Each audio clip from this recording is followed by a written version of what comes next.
And if you have even been around people of faith a little bit, even a little bit, you know that most people of Christian faith pray. For instance, some people get up in the morning and they say, "Good morning, Lord." Other people get up in the morning and say, "Good Lord, it's morning." Either way, it's a prayer, all right? Because what are you doing when you pray? You're talking to God. And then you might want to spend a little time listening as well, which is the hardest part of praying. But that's down the line a little bit later. So why bother praying is the question tonight. Well, let's go to the book of Philippians in the New Testament. It says, verses 6 and 7. Don't fret or worry. Fretting is like worrying. So don't worry.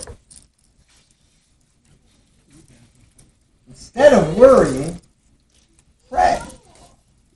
Let petitions and prayers shape your worries into prayers, letting God know your concern. I found a little quote on the little computer. It's kind of a translation of this portion of Philippians. It says, to pray is to let go and let God take over. Got that? Repeat it after me. To pray is to let go and let God take over. I like that. When you pray to God, do you know the different kinds of answers you can have to your prayer? What was that word? Yes! God could say yes. You pray for, and I know exactly what Sterling is going to pray for. We went through this last night in confirmation class. What would that be, Sterling? What's a Bugatti? Very, very, very, very, very, very, very, very, very, very. And he's not even 16. He shouldn't even be dreaming of driving. But we talked about it last night, so I had a feeling that he might want to pray about that. Usually we want to reserve our prayers for things that are slightly or significantly more important than a car. Unless you're in a car that's about to slide into a truck. Then you want to pray hard. The car doesn't do that. So the answer to prayer could be yes. Give me an example of that. God, keep me safe today at school. Suddenly it happens that you arrive home, you've had a day at school, nothing bad happened, your prayer is answered by a yes. There's another way in which you could have an answer to prayer. Yes.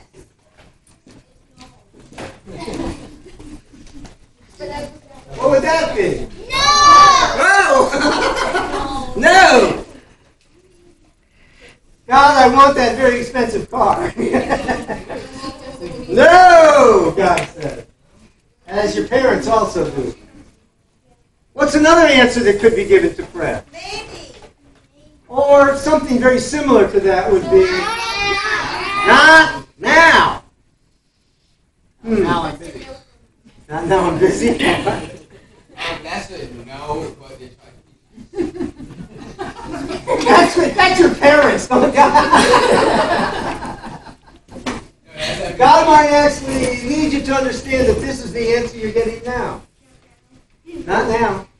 Is there any other answer that God could possibly give to your prayer? Later's kind of a not now as well.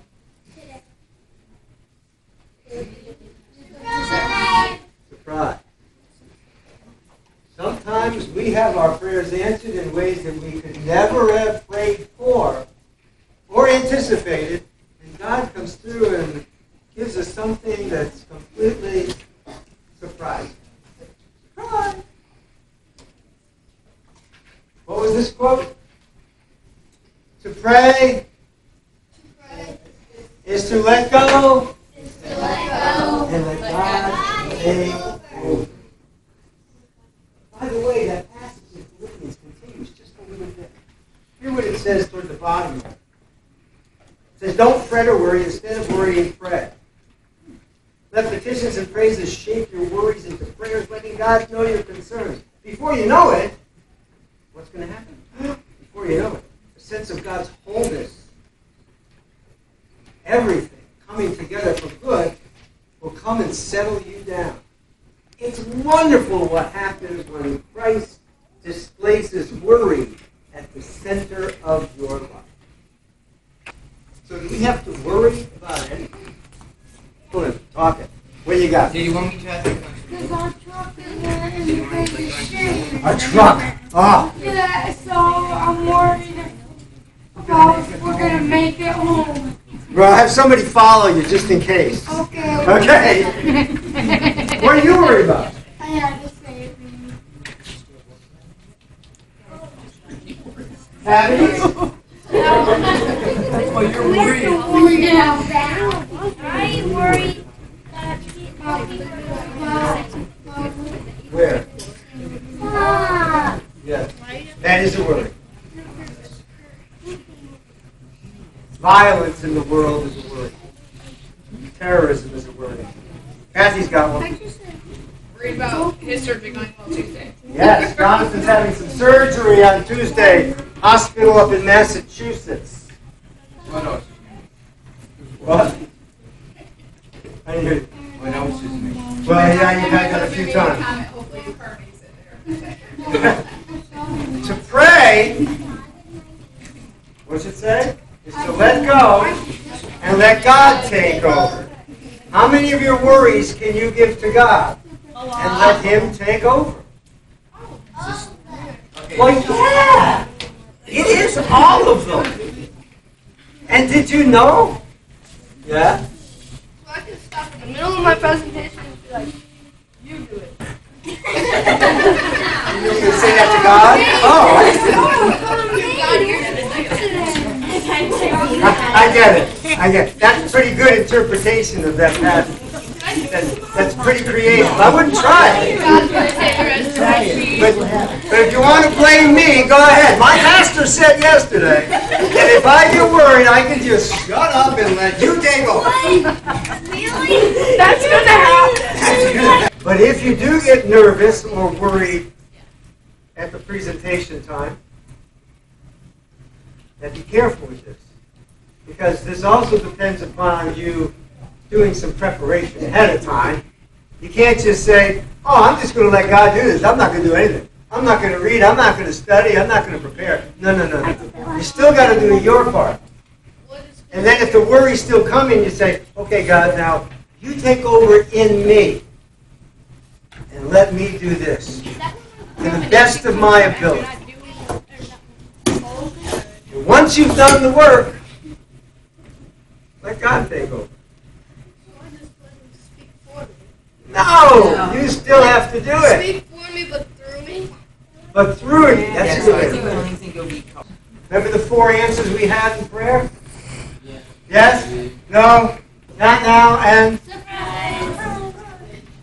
Whatever answer comes, we need to be strengthened for that answer that comes. And you know where we get that strength? From God. From God. As God comes to us, especially as He comes to us in Holy Communion. So guess where we're going now? Upstairs. Upstairs!